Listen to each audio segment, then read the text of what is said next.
hindi nakita. Pero hindi ko makalimutan yung mga yung mga talent mong hinangaan ko noon. Wow, thank you. You were promoting then Vans. Apo, yes. Diba? Apo. It's very expensive yung linyang yun ng mga sapatos, bags, diba? Are you still doing it? Yes, opo, of course. At natutuwa po ako dahil part pa rin po ako ng Vans din.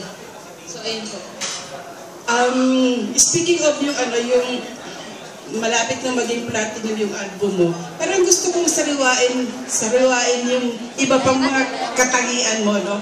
Like, you did play the piano and then sing. Parang you were accompanying yourself. Yes po. O, tapos ang dami mo talagang tagahanga. Kailangan talagang malaman ng mga tao na ang dami-dami mong tagahanga. They were all present then.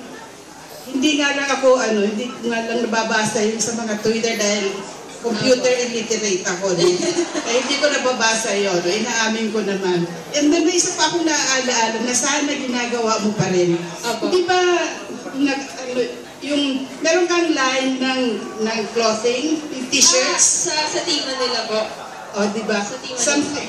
Do I remember right? Manila, something yung Opo, Team Manila po. I have a collaboration with Team Manila. And yung mga shirts ko doon, mga shirts ko, yung mga designs ko, so ayun po. Still ongoing. Saan pa nabibili? I think sa lahat po ng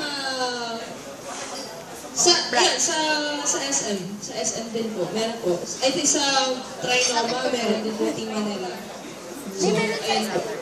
Gusto ko sanang banggitin para malaman ng Careline na maswerte sila dahil bukod sa maganda ka, sikat kang artista, talagang very talented ka. Maraming talent na pwedeng i-highlight. Sana mailagay din yan sa press release para at least maisulat natin. Thank you po. Salamat po.